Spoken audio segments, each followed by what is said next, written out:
ओडिशा में मछुआरों को मछलियां पकड़ने के लिए समुद्र में न जाने की सलाह दी गई है, क्योंकि बंगाल की खाड़ी के ऊपर बने कम दबाव के क्षेत्र के दबाव में बदलने की आशंका है।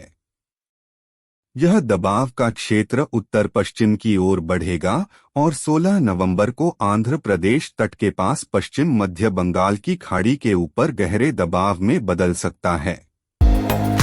छठ पर्व के लिए बिहार जाने वाले ट्रेनों में लोगों की मारामारी है। ट्रेन में भेड़बकरियों की तरह यात्री लादे जा रहे हैं। रेलवे स्पेशल ट्रेन चलाकर यात्रियों की मदद भी कर रही है, लेकिन दलालों की कालाबाजारी इस पर भारी पड़ रही है। इन दिनों स्टेशनों में दलाल काफी सक्रिय हो गए हैं, जो टिकटों की अवैध कालाबाजारी कर रहे हैं। राष्ट्रपति द्रौपदी मुर्मू 20 व 21 तारीख को 2 दिवसीय दौरे पर ओडिशा आ रही हैं। इसे लेकर प्रदेश में तैयारियां जोरों पर है। इस दौरान महामहिम रायरंगपुर स्थित अपने आवास में ठहरेंगी। भाभी साक्रमणे टुडू द्वारा बिना प्याज और लहसुन के बनाया गया भोजन खाएंगी। इसकी जानकारी उनके भाई तारिणी सेन टुडू ने दी है। मुख्यमंत्री इस दौरान 3 नई ट्रेनों का उद्घाटन भी करेंगी। ओडिशा में विधानसभा उपाध्यक्ष के चुनाव की तारीख तय कर दी गई है।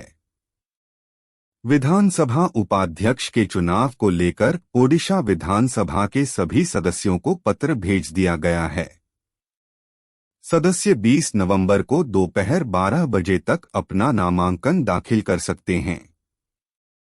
बता दें कि ओडिशा विधानसभा में उपाध्यक्ष का पद रजनीकांत सिंह के इस्तीफे के बाद यह पद खाली हुआ था। दिल्ली में आज से इंटरनेशनल ट्रेड फेयर की शुरुआत हुई। यह अंतर्राष्ट्रीय मेला 14 नवंबर से लेकर 27 नवंबर तक चलने वाली है। दिल्ली में शुरू हुए अंतर्राष्ट्रीय व्यापार मेला में ओडिशा पवेलियन का उद्घाटन किया गया है। इंडिया इंटरनेशनल ट्रेड फेयर देश के सबसे प्रतिष्ठित व्यापार मेलों में से एक है। यह हजारों घरेलू और विदेशी प्रदर्शकों को अपने उत्पादों सेवाओं को प्रदर्शित करने के लिए आकर्षित करता है। सुंदरगढ़ जिले के टांगरपाली ब्लॉक स्थित बुढ़ाभाल गांव में किसान परवल की खेती से अपनी किस्मत चमका रहे हैं। किस्मत आजमाने के लिए गांव में बंजर पड़ी जमीन पर परवल की खेती शुरू की तो पहली बार से ही मुनाफा होने लगा। इससे आसपास गांव के लोगों ने भी प्रेरणा ली। अब हर साल इससे लाखों की कमाई हो रही है। ओडिशा के स्वर्णपुर जिले से अजीबोगरीब घटना सामने आई है, जहां घर जा रही 80 साल की बुजुर्ग महिला बोरवेल में गिर गई। महिला ने उस गड्ढे में 12 घंटे तक सांप के साथ बिताई। घटना की सूचना मिलने के बाद पहुंचे फायर ब्रिगेड और ओडीआरएफ की टीम ने कड़ी मशक्कत से वृद्ध महिला को बाहर निकाला और उसे अस्पताल में भर्ती कराया गया। पुरी जगन्नाथ मंदिर में नए साल से एक नया नियम लागू होने जा रहा है। इसके तहत 1 जनवरी से मंदिर परिसर में पान और गुटखा पूरी तरह से प्रतिबंधित हो जाएगा। अक्सर मंदिर में मुंह में पान या गुटखा दबाकर आने वाले भक्त यहाँ वहाँ थूक देते हैं। ऐसा न हो, इसके लिए अब नियम को सख्ती से लागू किया जाएगा। पुरी रेलवे स्टेशन में खड़ी ट्रेन के एक कोच में आग लगने से हड़कंप मच गया। आनन फानन में दमकल कर्मचारी घटनास्थल पहुंचे और आग बुझाने में जुट गए। फिलहाल आग लगने के कारणों का अभी स्पष्ट नहीं हो पाया है। बताया जा रहा है कि दोपहर 12:30 बजे रेलवे स्टेशन के कोचिंग डिपो में ट्रेन के डिब्बों की मरम्मत का काम चल रहा था।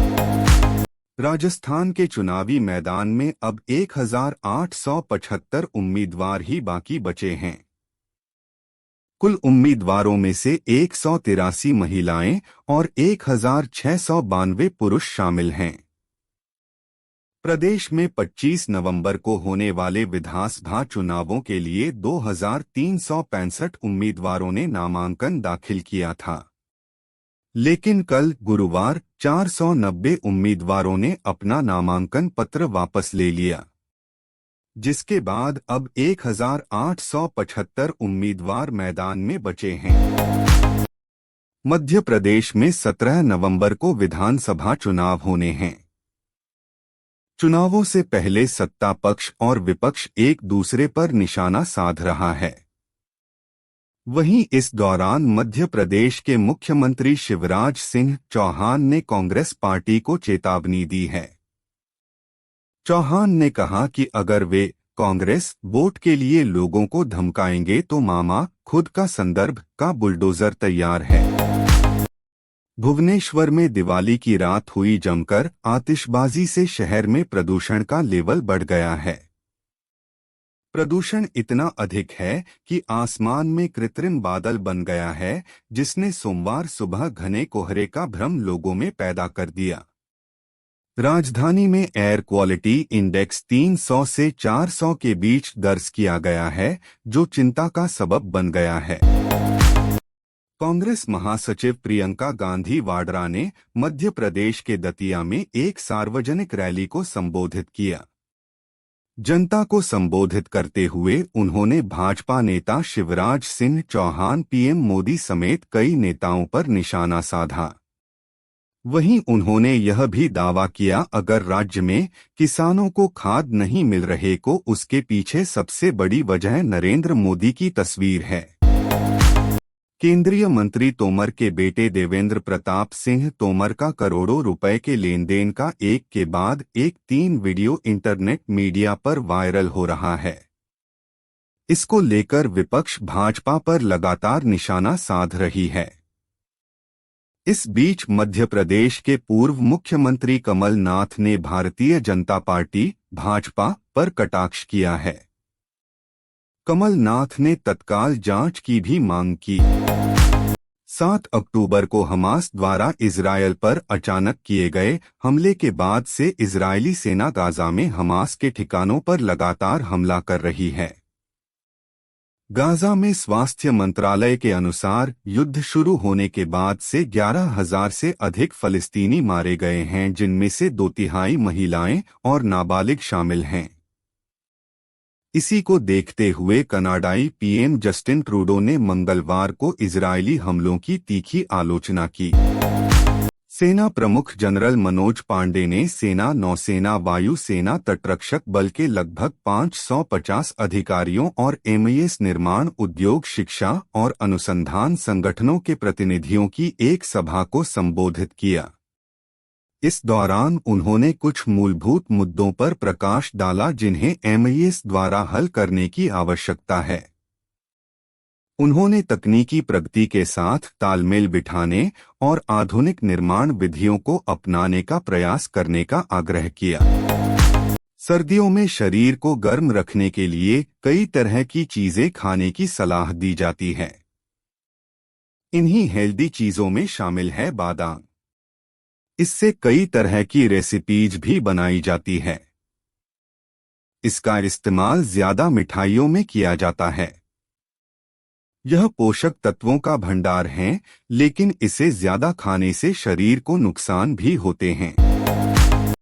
बैकलेस ड्रेस या ब्लाउज पहनने का प्लान तो बना लेते हैं, लेकिन इसे पहनने के बाद जब लोग ड्रेस से ज्यादा आपकी डार्क नेक को नोटिस करते हैं तो वो सिचुएशन बहुत ही अजीब हो जाती है। अगर आपकी भी बैक नेक है बहुत ज्यादा डार्क, तो यहाँ दिए गए उपाय की मदद से करें इसे साफ।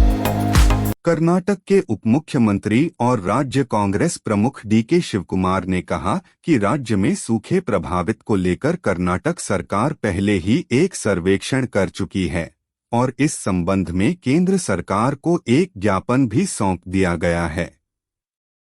उन्होंने कहा कि भाजपा और जद के सांसदों और विधायकों को दिल्ली जाना चाहिए और प्रधानमंत्री और केंद्रीय मंत्रियों से मिलना चाहिए और राज्य को राहत राशि दिलानी चाहिए। कर्नाटक के मांड्या जिले में नाबालिग लड़की से सामूहिक दुष्कर्म कर उसका वीडियो बनाने और फिर उसे ब्लैकमेल करने मामला सामने आया है। पुलिस ने इस मामले में 3 आरोपियों को गिरफ्तार किया है। यह घटना मद्दुरू शहर पुलिस स्टेशन की सीमा में हुई है। मामले में गिरफ्तार किए गए लोगों की पहचान पुनीत मंजूनाथ और सिद्धराजू के रूप में हुई है।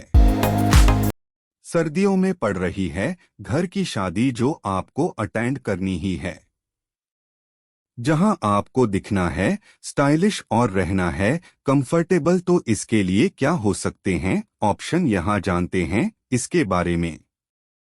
ट्रेडिशनल वेयर्स में ट्राई करें ये एक्सपेरिमेंट और छा जाएं हर किसी की नजरों में। यहां देखें इसकी एक झलक। सोनम कपूर और आनंद आहूजा ने गोवा में रिया कपूर और करण बुलानी के साथ दिवाली सेलिब्रेट की थी। सोशल मीडिया पर एक्ट्रेस ने सेलिब्रेशन की एक झलक भी साझा की थी। गोवा में दिवाली मनाकर ये कपल वापस मुंबई लौट आया है। सलमान खान के पॉपुलर शो बिग बॉस 17 में माहौल काफी गरमाया हुआ है।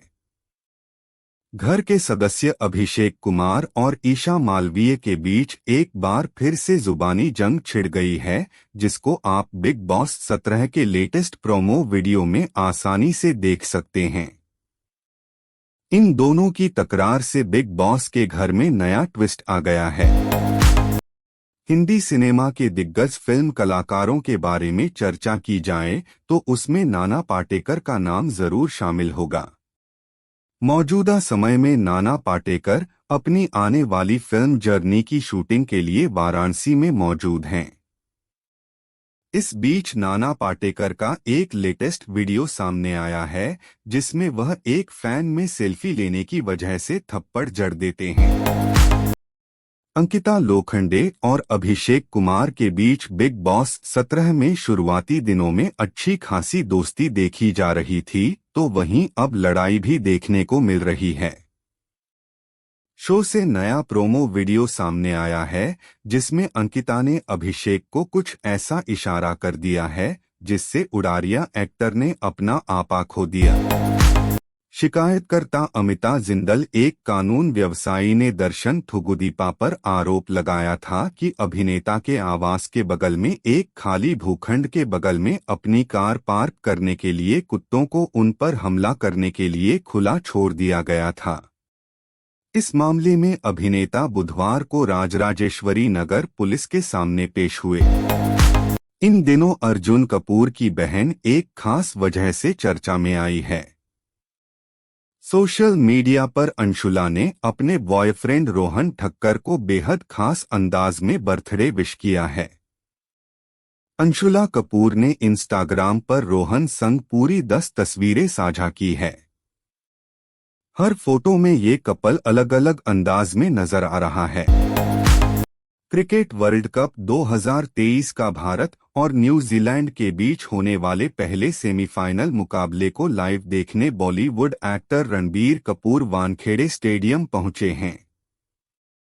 वो यहां अपनी upcoming action thriller film animal को प्रमोट करने पहुंचे। रणबीर ने अपने फेवरेट एक्टर का खुलासा करते हुए काफी कुछ कहा। एक्टर का वीडियो फैंस ने सोशल मीडिया पर शेयर किया है। दिवाली भले जा चुकी है, लेकिन इसकी चर्चा अभी भी जारी है। फिल्मी स्टार्स ने इस त्योहार को अपने परिवार और दोस्तों के साथ मनाया। अब हर कोई सोशल मीडिया पर सेलिब्रेशन की तस्वीरें और वीडियो सेलेब्स सोशल मीडिया पर साझा कर रहे हैं। इस बीच अब सिंगर और रैपर राजा कुमारी ने इंस्टाग्राम पर दिवाली जश्न की कई फोटोज और वीडियोज शेयर की है। फिल्म टाइगर 3 इस समय बॉक्स ऑफिस पर जमकर धूम मचा रही है। सलमान खान और कटरीना कैफ स्टारर इस फिल्म ने रिलीज के पहले 3 दिन में ये साबित कर दिया है कि कमाई के मामले में ये फिल्म धमाका करने वाली है। इस बीच टाइगर 3 के तीसरे दिन के बॉक्स ऑफिस कलेक्शन का ताजा आंकड़े सामने आ गए हैं।